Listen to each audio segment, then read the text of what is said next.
Sabi ng gobyerno, kailangan mo lang ng 275 pesos para makasurvive. Parehong bibigyan sina Delma at Ronald ng 275 pesos.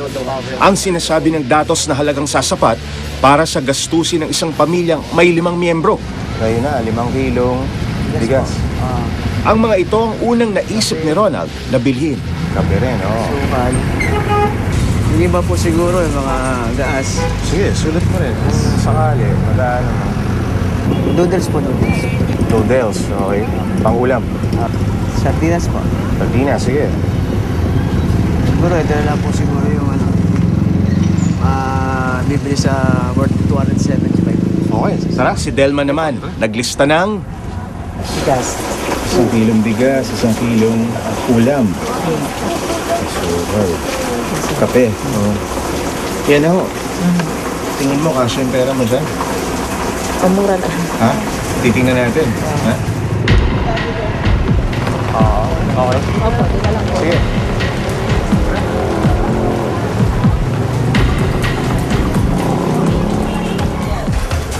Ilang tanghali po. Bilang nga pong bigas. Sa po yung 30 pa rin nyo. 5 kilo nga po. 5 kilo sa 34 pesos per kilo. Magkano yun? 170. 170. O, ililash mo na yun. So 170 na yun. Minus 275. 105 na lang matitira. Tama? Magkano po yung kalating kilo asukal? 30. Yung kape po maliit. 20. Isang asukal, saka Kape po na maliit. Coffee mate po ko yun.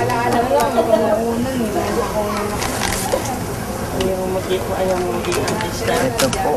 170 plus 30. Ano po yung 30 asukal na? asukal, o. 240. So, 240, may 35 pesos na.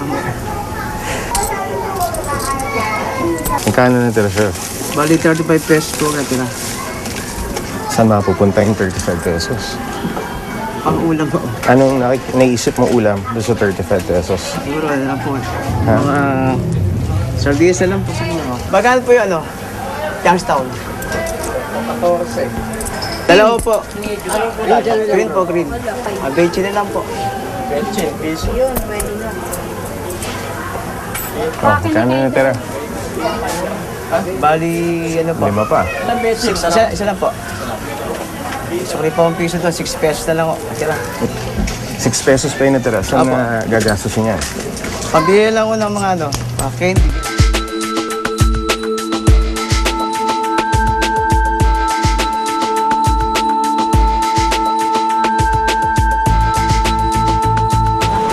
Anong klase bigas? 30 lang po. Mag isang kilo. Magkano na ho? Magkano sukli? 20? Opo, 20. O 270 minus 30 to 40. Eh minus 8 pesos dun sa pamasahe. To, 232. Tama? 232 na, no? opo. Okay, okay. Direk. Opo. Ano po te yung Alaska na sa pack? Tsaka isang kape yung sa pack. Sa 1/4 na asukal. Magkano? 55. No. O, 25. magkano na natira? Pera. 150, 60, 70, 180 po. 180, okay.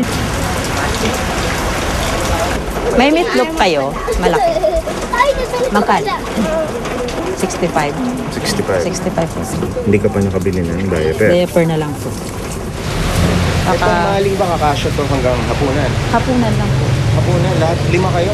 Hindi, tipid na po yan. Pero in-slice, opo. I-slice po namin. Magkakasya kayo 5. Sa Mayroon. isinata. Opo. Hanggang gabi. Gabi lang po. Isang kainan lang.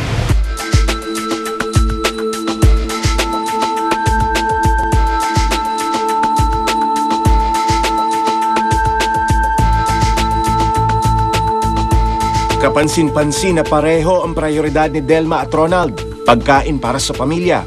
Wala pa ditong naitatabi para sa basic non-food needs katulad ng tubig at kuryente.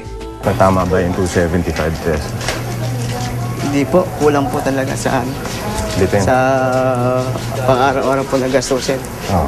Para sa pagkain na pala po ito. Oh. Wala pa po yung mga baon ng mga Oh. anak ko. Yung pananaw nyo ba, sa isang buwan, kumikita kayo ng 8,200, sapat na yon. Hindi, kulang po sir kasi nagbabayad pa po kami ng tubig, ilaw. Sa isang banda, may pagkakaiba din naman ang dalawa. Si Ronald halos ibinili lahat ang pera, samantalang si Delma nagtira pa para sa baon ng mga anak. Kung halimbawa po manghingi yung mga anak mamaya pang merienda, Magkano? Mauubos Tika. ba yan kung sakali? ito po, siguro mga ano lang, 50. Kalahati. Opo, So nakapagsubi ka ng 50 pa. opo. Saan mo gagamitin yan? Para naman po kinabukasan. Yung order namin. Tapos, binibigyan namin importante yung mga pagkain. Yun muna. Baon po ng mga Yun muna. para mabuhay ng pang-araw.